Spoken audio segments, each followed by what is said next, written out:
네, 맹추위 속에서도 이번 주에도 여지없이 촛불 집회와 탄핵 반대 집회가 동시에 열리고 있습니다. 박영수 특검팀은 오늘도 핵심 참고인들을 불러 조사하며 수사에 속도를 내고 있는데요. 헌재의 탄핵 심판에도 영향을 미칠 거란 관측이 나오고 있습니다. 최창렬 용인대 교수, 박정하 전 청와대 대변인 나오셨습니다. 두 분 안녕하세요. 안녕하세요. 네, 오늘도 어김없이 12번째 촛불 집회가 열리고 있습니다. 보수단체들의 맞불 집회도 함께 열리고 있죠. 아무래도 이 추위가 복병이 될 거란 예상이 많았는데 어떻게 보십니까?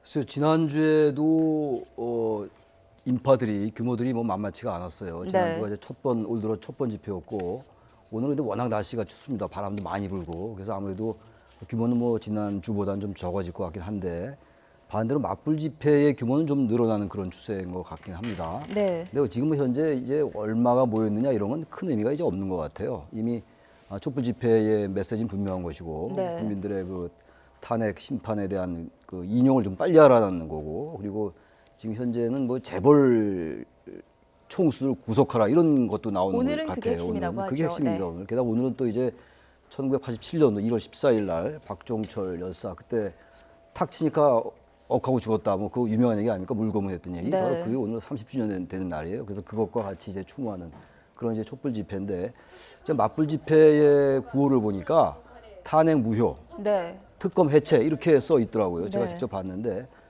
탄핵에 대해서 헌재가 인용할지 기각할지 모르겠습니다만 탄핵은 무효로 하는 건 불가능한 일입니다. 지금 국회가 이미 가결한 건데 그 논리가 너무 좀 견강부회인 것 같고 또 특검을 해체하는 것도 특검법에 의해서 지금 특검이 수사 중인데 네. 특검을 해체하라 이런 것들도 좀 지나치게 자신들의 주장을 얘기하는 건 좋으나 지나치게 논리가 좀 비약하고 있다 이런 느낌이 듭니다. 네, 지금 화면에 이 시각 서울 광화문 광장의 모습 나오고 있습니다. 강추위 속에서도 많은 시민들이 오늘도 촛불을 들고 나왔습니다. 오늘 12번째 촛불 집회에서는 정원 스님의 연결식과 박종철 열사의 말씀하셨지만 추모 행사도 함께 열렸습니다. 네. 이건 어떤 의미가 있다라고 볼 수가 있을까요? 그러니까 이제 지난주에 또 불의의 사고가 있어서 정원 스님이 돌아가셨잖아요. 네.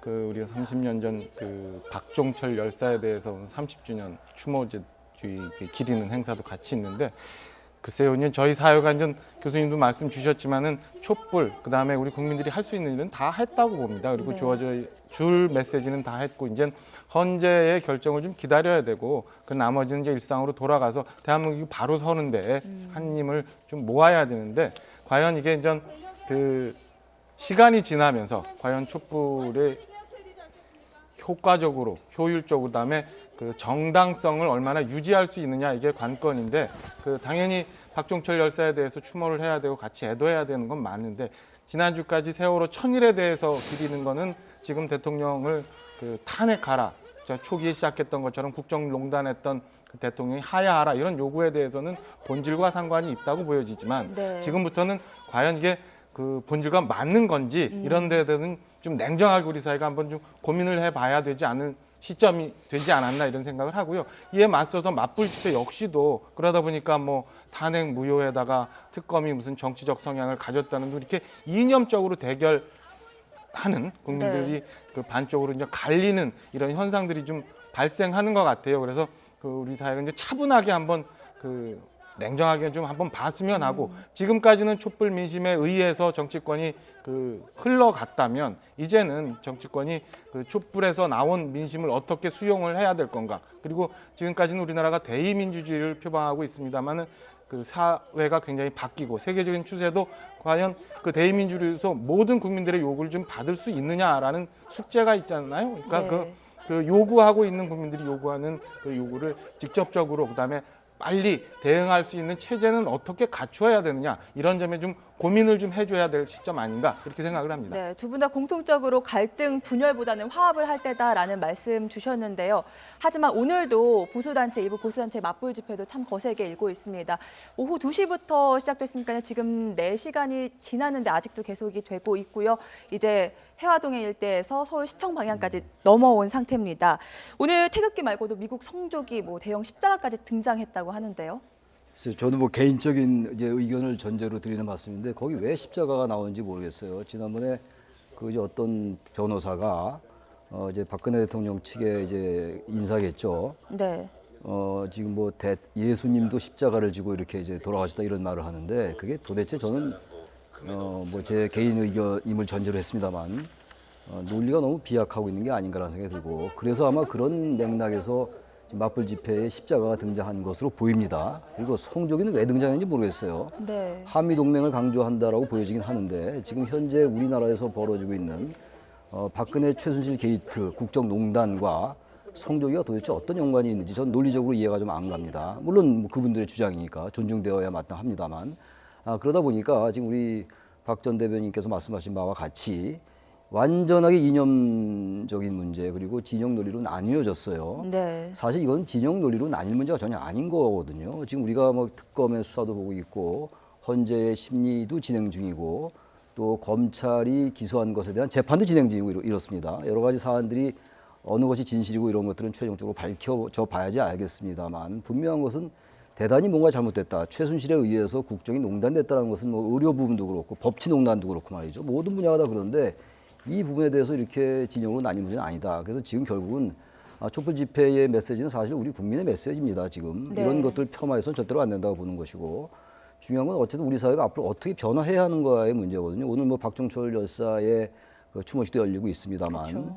이건 다 연관되는 문제예요. 이제는 출발은 최순실 등의 그 일당의 게이트였다고 합니다만 한국 사회가 뭔가 이래서 안 된다라는 그러한 전 국민의 공감대가 있는 거거든요. 바로 그런 점에서 이 집회의 어떤 의미들을 뭐 진영이 좀 다르다 하더라도 이것을 이렇게 다른 데로 몰고 가는 것은 대단히 맞지 않는다는 생각도 들고 하나 좀 첨언할 것이 네. 지금 이제 최순실 씨를 비롯해서 여러 가지 지금 뭐 질문에 나올지 모르겠습니다만 뒤에 어떤 사안들 굉장히 부인을 하고 있어요. 물론 최종 판단은 법원이 하는 것이긴 하겠습니다만 이런 것들을 볼 때 어떤 청문회에서 이미 우리 국민들이 다 봐왔지 않습니까? 네. 뻔한 것을 가지고 끝까지 부인하고 결국은 조윤선 장관 같은 경우는 국민의당 이용주 의원의 그 17번에 걸친 질문에 결국은 굴복해서 그런 명단이 블랙리스트 명단이 있는 걸 봤다. 이렇게까지 나오는 이런 상황 속에서 이 촛불 집회의 민심을 왜곡하면 안 된다. 이런 말씀을 분명히 드리고 싶습니다. 네, 알겠습니다. 현재 이제 이 시각 서울 광화문 광장의 모습 나오고 있는데요. 네, 오늘 7시부터는 또 청와대와 총리공관, 헌법재판소, SK 롯데그룹 본사 등으로 4개 방향으로 행진을 시작할 예정이고요. 나팔 부대가 또 함께할 예정입니다. 박성화 전 대변인님, 오늘 또 해외에서 또 한 곳에서 촛불이 켜졌습니다. 바로 정유라 씨가 구금된 덴마크 울보른이죠. 어떤 의미가 있을까요? 교민들이 이제 지금 일고 있는 촛불의 뜻을 교민들도 같이 하고 있는 거라고 저는 보고 있습니다. 그러니까 교민들도 그 덴마크에 있는 정유라 씨, 그다음에 그 어머니인 최순실에 의해서 고국인 대한민국이 이렇게 훼손당하고 있고 농락당했던 거에 대해서 그 교민들이 좀 분노해하는 거고 더 이상 정유라 씨도 그 유럽법 내지는 이렇게 법에 의지해서 계속 버티지 말고 빨리 한국으로 돌아가서 진실을 밝히는데 진실을 밝혀라라는 네. 말씀을 촛불을 통해서 하고 있는 것 같고요. 교민들 또 그 말을 하고 싶었던 거겠죠. 네, 교민들도 그 말씀 하시는 것 같고 지금 현재는 뭐 많지 않은 교민들이 와서 그 촛불을 들고 있습니다만은 만약에 이 구금 상태 내지는 정유라 씨에게 버티기가 오래 간다면 더 많은 촛불이 일어날 수 있다고 생각을 합니다. 네, 지금 여러분 2분할 화면 2개로 나눠진 화면 보고 계십니다. 지금 화면 오른쪽에서는요, 이 시각 서울시청의 모습입니다. 지금 일부 보수단체들의 맞불 집회 현장에 나가고 있는데요. 오늘 2시부터 대학로에서 집회를 갖고 또 이동해서 서울시청까지 와서 또 집회를 계속하고 있습니다. 현재 태극기를 들고 있는 모습이 눈에 띄고요. 또 여러분들이 보시는 화면 왼쪽에는 이 시각 서울 광화문 광장의 모습이 나가고 있습니다. 오늘은 12번째 촛불 집회죠. 오늘은 대기업 총수들에 대해서도 구속 수사를 하라라는 의견도 함께 제시할 것으로 알려지고 있습니다. 오늘 12번째 촛불 집회와 맞불 집회가 계속되고 있는 현장 보셨습니다. 자, 교수님, 이번에는 반기문 전 유엔 사무총장 얘기를 좀 해볼게요. 오늘 고향 충북 음성에 내려갔는데 기회가 되면 촛불 집회에도 참석하고 싶다라는 얘기를 했습니다. 실제 참석할 가능성 얼마나 된다고 보시나요? 촛불 집회는 뭐 계속되지 않겠어요? 저는 뭐 참석할 가능성 충분히 있다고 봅니다. 지금 이제 반기문 전 총장이 귀국을 했는데 네. 지금 반기문 변수가 지금 어떤 쪽으로 이제 진행이 될지 아직은 좀 판단을 좀 유보해야 될 것 같아요. 진영도 마찬가지죠. 아직 모르겠고 네. 보수인지 진보인지 아직 모르겠고 이제 네. 정체성의 문제도 그렇고 그래서 제가 그 부분 잠깐 말씀드리면은 박근혜 대통령에 대해서도 기회가 있으면 전화를 드리겠다 이렇게 얘기를 했고 네. 또 지도자 잘못만 하면 민생이 파탄이 난다. 이건 박근혜 대통령을 의식했다라는 발언으로 해석할 수밖에 없는 거거든요. 그러다 보니까 그야말로 좋게 말하면 보수하지 뭐 아우르고 진영을 뛰어넘는 그런 뭐 지도자의 상을 보인다고 할 수 있고 좀 부정적으로 본다면은 이른바 이제 언론이 흔히 얘기하는 기름 바른 장어란 기름 장어란 말을 많이 하잖아요. 네. 그 양쪽에 다 어쨌든 아직은 스탠스를 정하지 않는 좀 정체성이 애매모호한 좀 외교적 용어로 하면은 이른바 전략적 모호성 영어로 네. 쓴다면은 좀 앰비겨스 스트러티지 앰비겨티 이게 전략적 모호성이 외교관의 그 전문 용어인데 네. 정치에서도 외교적으로 뭔가 전략적 유연성 좋게 말하면 전략적 유연성 좀 다르게 표현하면 이제 전략적 모호성 그런 거라고 보는데 아직은 판단하기 좀 이른 것 같아요. 그래서 촛불 집회도 굉장히 긍정적 평가를 했어요. 반기문 전 총장이. 그래서 아직은 어느 쪽으로 쓸지 아직 바른정당으로 아직은 전략적이라는 말씀이시죠? 저 그렇게 보고 있어요. 네, 그러니까 지금의 아직은 애매모호한 같이 태도가요? 판단하기는 조금 이르다라는 네. 생각이 들어요. 여러 가지 검증도 통과해야 될 부분이 많이 있고 귀국 전날 뉴욕 검찰이 그 동생과 조카를 기소했잖아요. 이런 부분들도 네. 아직은 해명을 내놔야 될 것 같고 말이죠. 야당의 검증은 아직 본격화되지 않았고 그래서 아직은 판단하기 이르긴 합니다만 그 질문에 대한 답변을 드린다면은 촛불 집회는 충분히 참석할 가능성이 있다라고 보여집니다. 네. 근데 그 전략적 태도가 때로는 발목을 잡을 수 있다 이런 분석도 있거든요. 그러니까 아직은 뭐 그렇게 부정적인 면으로 안 비치는 것 같아요. 일단 기존의 정치권과 거리를 두고 기존의 정당 또는 정파와 뭔가 차별화를 함으로써 자신의 스탠스를 유지해 가면서 이른바 네. 제3지대의 빅텐트론에서 선두에 서서 지금 문재인 전 대표와 대결하겠다. 뭐 이런 전체적인 그림이 아닌가. 제가 뭐 물어보진 않았습니다만 그런 생각이 드는데 지금 말씀처럼 그런 전략적 모호성이 굉장히 양쪽 아우르는 데 있어가지고 긍정적으로 작용할 수 있으나 이 대선 정국이 진행되면서 과연 어느 쪽에 정체성이 있느냐라고 따지면 이른바 집토끼가 하나도 안 모일 수도 있어요. 네. 일단의 어느 정도의 그 진영에 뿌리를 두면서 그런 다음에 뭔가 중도를 아우러야 되는데 너무 처음부터 양쪽을 너무 의식하게 된다면은 반기문 전 총장이 의외에 그 어떤 그 발목을 잡힐 수 있다라는 생각도 좀 듭니다. 네. 자, 반 전 총장 박 대통령과의 통화 시기를 조율 중이다라고 말씀을 하셨는데 보통 이렇게 유엔 사무총장이 임기를 마치고 한국으로 돌아왔을 때 대통령과 언제쯤 통화를 하는 편입니까? 뭐 저희가 반기문 총장이 오시기 전 처음이니까 네. 뭐 통상 어떤 경우라고 말씀드릴 수 없었지만 그전 같은 예를 보면은 사실은 그 돌아오면 대통령하고 제일 먼저 뵙거나 통화를 하는 게 먼저겠죠. 가장 먼저 했어야 먼저겠죠. 한다. 근데 지금은 워낙 저희가 특수한 상황이고 그쵸. 사실은 그 박근혜 대통령하고 통화를 한들 반 총장께서도 어떤 말씀을 좀 제대로 할 수 있을런지 애매하기 때문에 사실은 대통령과의 통화는 지금 청와대하고 조율 중이라고 하니까 좀 기다려 보고요. 삼부 요인들 그다음에 특히나 지금 그 국정을 맡고 있는 우리 황교안 총리 대행 만나는 것들이 우선 먼저 돼야 수 있지도 않을까 뭐 네. 이런 생각을 좀 해봅니다. 네. 반 전 총장 사실상 뭐 대선 행보를 이어가고 있는데 정치 교체를 하겠다, 정권 교체가 아니라 이런 발언을 했는데 이 발언을 두고도 야권에서 의미심장한 얘기들이 많이 나오고 있습니다. 제가 반기문 전 총장 귀국했을 때 그 발언을 보고 가장 인상적이었던 게 정권 교체가 아니라 정치 교체를 해야 된다 이런 말이 제일 인상에 남아요. 좋은 말이죠. 정치가 바뀌어야 되는 거죠. 정치가 변화해야 되는 것이고 정치 발전이 이루어져야 되는 것인데 지금 현재 대선 전국에서의 정치 교체가 어떤 것을 의미하는가는 굉장히 중요한 것 같아요. 지금 어쨌든 문재인 전 대표가 상당히 지지율이 높고 어쨌든 이른바 뭐 이 야당 성향의 그 정당에서 가장 그 앞서가는 후보인데 네. 정권 교체라는 것은 박근혜 정권에서 지금 다른 세력으로의 어떤 그 교체를 얘기하는 거거든요. 근데 이 부분을 부인했단 말이에요. 네. 아까 말씀 나눌 때 반기문 전 총장은 아직 정체성이 분명치 않다. 그것을 꼭 부정적으로 해석할 필요는 없다 하더라도 이런 말씀 나눴잖아요.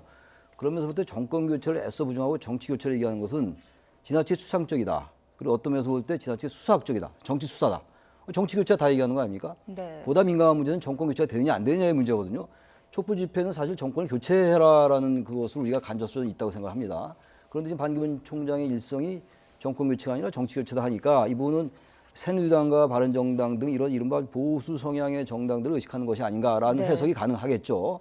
여기에 대해서 야당이 당연히 문제 제기하고 나올 수밖에 없죠. 저는 개인적으로 봐도 일단 이 상황 속에서 정권 교체가 아니라고 얘기한 것은 박근혜 정권과 어느 정도의 어떤 그 유대 관계 속에서 뭔가 보수 진영을 재결집해서 뭔가 정권을 창출하는 것이 아닌가라는 메시지를 해석할 가능성이 있다고 보여집니다. 네. 가장 궁금한 건 유력한 대선 주자인 반 전 총장이 누구와 손을 잡을까 이 부분입니다. 창당할 것인가 아니면은 뭐 바른정당이나 국민의당과 손잡을 것인가 새누리당으로 갈 것인가 제3지대를 형성할 아까 것인가. 교수님 말씀 주셨지만은 반기문 총장께서 전체 정치 교체라는 화두를 던지면서 네. 그 제 세력들을 모으는 소위 빅텐트론을 염두에 두시고 움직이고 있는 것 같은데 고민은 그 말씀 주신 것처럼 과연 초기 어느 시점에 그 바른정당 체제 비슷하게 혹은 국민의당 체제 비슷하게 그 본인의 그 스탠스를 정하느냐에 따라서 네. 반기문 총장이 그 순항을 할 수 있느냐 아니면은 굉장히 어려운 길을 가게 되느냐 이게 정해질 것 같아요. 근데 지금 전체적인 스펙트럼을 보면은 맨 이쪽에 사실은 새누리당이 있고, 근데 새누리당하고는 거의 같이 갈 가능성이 현재로서는 낮아 보이고요. 네. 그 다음에 이제 바른정당이 있고 국민의당이 있고 다시 이제 더불어민주당이 있는데 이 양극단에 패권 내지는 기득권이라고 표현했던 이 양극단 세력하고는 같이 갈 생각은 없는 것 같은데 이 국민의당과 바른정당과의 어느 선에서 그 길을 가느냐. 현재까지는 그 사이길을 말씀을 하시면서 전체 빅텐트로를 얘기하고 있는데 양당도 어느 시점에 가면은 선택을 해야 되는 거고 그다음에 네. 그 저희가 지금 예상컨대 굉장히 빠른 시일 내에 대선이 있다고 하면 각 지역 내에서의 요구도 있을 테니까 네. 그 반기문 총장이 어떤 본인의 색깔을 내면서 어떤 정당에 좀 더 가까이 그 나아가느냐 어떤 그 선택을 하느냐에 따라서 그 길이 정해질 것 같습니다. 현재까지는 보여줄 때는 어느 정도까지 뭐 설이 좀 지나는 시점까지는 이렇게 섀도우 복싱 내지는 아웃 복싱 형태로 그 민생을 듣고 경청하는 그다음에 겉으로 이제 통합을 주장하면서 네. 전국을 순회하는 행보를 보이지 않을까 이렇게 좀 예상을 좀 해봅니다. 네. 여전히 반반이라 좀 더 지켜봐야 될 것 같습니다. 자, 이번에는 특검 얘기 좀 나눠보도록 하겠습니다. 특검의 고민이 깊은 것 같습니다. 이르면 오늘 이재용 삼성전자 부회장에 대한 구속영장 청구 여부가 결정될 것으로 보였는데요. 내일 이후로 결정을 미루겠다라고 했습니다. 아주 많이 고민하고 있는 것 같죠. 아주 특검이 어느 때보다도 고심이 깊어진다는 것을 여실히 볼 수가 있어요. 이재용 삼성전자 부회장을 만약에 영장을 청구하게 된다면 네. 이제 뭐 결국 영장 발부야 법원이 결정하는 것이긴 합니다만 그 부분은 바로 이제 박근혜 대통령과 연관될 수 있는 부분이거든요. 특검이 지금 가장 그 심혈을 기울여서 수사한 부분이 바로 박근혜 대통령과 삼성과의 공모관계, 네. 이른바 뇌물죄 부분이에요. 그러니까 지금 이제 제3자 뇌물죄에서 한 걸음 더 나아가서 뇌물죄를 지금 제3자 정정하고 뇌물죄냐, 있어요. 일반 네. 뇌물죄냐. 그러니까 말하자면 제3자 뇌물죄보다 이제 뇌물죄가 더 직접적인 건데 뇌물죄라는 건 최순실과 이 대통령과의 이른바 이제 좀 생소한 용어긴 합니다만 경제적 공동관계를 입증해 낸다면 한마디로 한지갑이었다. 한지갑이었다. 뭐 네. 언론의 용어가 그렇습니다만 그렇게 되면 이게 삼성의 그 대가성이라는 게 결국 대통령이 준 게 아니냐라는 의미의 뇌물죄예요. 그렇기 때문에 지금 삼성전자 이재용 부회장에 대해서 특검이 아주 조심스러운 것 같은데 여러 가지 입증할 자료는 충분히 있는 것 같아요. 지금 이재용 부회장과 박근혜 대통령의 만남이 3번이 있었어요. 2014년도 9월에 있었고 2015년도 7월 25일 날 있었고 지난해 2월 달에 있었거든요. 이 3번의 만남 속에서 특히 이제 삼성전자와 제일모직과 삼성물산의 합병이 2015년도 7월 17일 날 이루어지고 네. 7월 25일 날 대통령과 이재용 회장의 독대가 있었고 이재용 부회장이 그때 대통령이 굉장히 화를 냈다. 이렇게 삼성 이 정유라에게 지원을 안 하느냐 이런 얘기를 했다라고 얘기를 했어요. 지금 이제 이재용 부회장이 바로 그렇기 네. 때문에 그런 부분에서 이제 영장 청구를 하는데 문제는 이 삼성전자가 뭔가 피해자가 아니냐 강요에 의해서 낸 거라는 의미로 얘기를 하고 있는 거거든요. 이재용 부회장은 바로 그런 점에서 검찰의 그 영장 청구가 대단히 고민이 깊어진 게 아닌가 이렇게 보여집니다. 네, 지금 이재용 부회장은 뇌물 공여 혐의, 청문회 위증 혐의 나아가서 특검은 배임 횡령 혐의까지 들여다보고 있다고 하는데 구속 수사가 필요하다는 데에 대해서는 의견이 분분한 것 같습니다. 논란이 어떻게 좀 있는 것 보십니까? 같아요. 일단은 그 특검도 굉장히 고심스러운 게 교수님 말씀 주신 것처럼 뇌물죄냐 제3자 뇌물죄냐. 그러니까 검찰 특수본 수사에서는 강요죄로 검찰은 정리를 했었잖아요. 네. 근데 삼성은 계속 뭐 그 스탠스를 갖고 있고 그 특검에서는 그 뇌물죄로 기소를 해야 되느냐 제3자 뇌물죄로 기소해야 되느냐 고민을 하고 있는데 최순실과 박근혜 대통령 간에 아까 말씀하신 한지갑 이게 아직 분명히 확인이 됐는지 안 됐는지에 대해서 그 특검이 고민을 하고 있는 것 같고 두 번째는 뭐냐면 과연 그 본질은 박근혜 대통령이 그 삼성으로부터 특혜를 주면서 이런 뇌물 혹은 제3자 뇌물을 받았느냐의 문제이고 이재용 부회장은 사실은 거기에 올라가는 사다리 곁가지잖아요. 근데 네. 그 이재용 부회장을 구속영장을 청구를 했는데 증거가 혹은 불충분하거나 혹은 지금 그 논란이 되고 있는 것처럼 그 경제도 어려운 상황에서 과연 구속 수사까지 해야 되느냐라는 판단에 의해서 구속영장이 기각이 됐을 경우 받게 되는 타격 이런 것들에 대해서 그 특검이 고심을 좀 하고 있는 대목인 것 같습니다. 네, 다음 특검의 칼날은 어디를 향할 것인가 이 부분도 관심인데 SK를 향할 것 같다라는 관측이 많습니다. 안종범 전 수석 휴대폰에서 발견된 문자 때문이겠죠? 그렇죠. 어차피 SK 최태원 회장의 사면 문제예요. 2015년도에 사면이 됐는데, 네. 그때가 바로 2015년도 지금 말씀드린 그때가 가장 미르재단의 K스포츠재단의 출연금이 기금이 모아질 그때였거든요. 근데 그때 이제 문자 메시지 그리고 특히 이제 김창근 SK 이노베이션 회장이 왕 회장이 귀국을 했다 이런 말을 하잖아요. 네. 거기서 이제 왕 회장이라는 게 대통령이고 귀국이라는 게 사면이다 이런 이제 얘기들이 있었어요. 그런 것들에 의해서 그냥 SK의 최태원 회장의 사면을 대가로 이 두 재단의 기금을 모금한 게 아니냐 이런 이제 얘기입니다. 다시 말하면 이것도 결국은 암묵적인 대가성이 있는 것이 아닌가 이제 그런 거거든요. 그렇기 때문에 이제 삼성전자에 이게 이제 조준됐던 칼날이 K 스포츠재단 그리고 미르재단에 출연한 그런 대기업들의 뭔가 자꾸 확산되어 나가는 그런 추세인 것만 분명해 보여요. 근데 이제 네. 이 부분이 어떻게 입증되냐에 따라서 SK 최태원 회장이 또 소환될 수 있을 가능성도 있다고 보여집니다. 네. 오늘도 특검은 문학의 블랙리스트에 대한 수사도 이어갔습니다. 박준우 전 정무수석이 오늘 참고인 신분으로 네. 소환이 됐거든요. 그렇다면 다음 윗선으로의 수사는 임박하지 않았느냐 이런 관측도 나오고 있습니다. 지금까지 수사를 보면 이제 특검이 두 가지를 크게 겨냥하고 있었습니다. 하나는 대통령에 대한 직접적인 뇌물죄, 그래서 시작하자마자 이제 삼성국민연금기금에 합병 대한 관련해서 네. 압수수색을 해서 들어갔죠. 그다음이 이제 김기춘 실장에 대한 국정농단 이런 거에 대해서 직접 겨냥하면서 블랙리스트 수사를 하고 있었던 것 같습니다. 그러니까 오늘 박준우 수석은 정무수석으로 재직하면서 초창기에 블랙리스트를 작성하는데 관여돼 있다는 의혹을 받고 있어서 수사를 받고 있는 거고요. 관련 지난주까지 관련자들 여러 명들이 이제 특검 통해서 수사를 받았지 않습니까? 네. 그러니까 오늘 박준우 정무수석 수사를 하고 나면 이제는 바로 보강 수사가 다 끝났기 때문에 조윤선 장관, 그다음에 김기춘 실장에 대한 직접적인 수사가 이루어질 것 같습니다. 네, 그러니까 그 정점이 바로 조윤선 문체부 장관과 김기춘 전 대통령 비서실장이라는 얘기가 나오고 있는데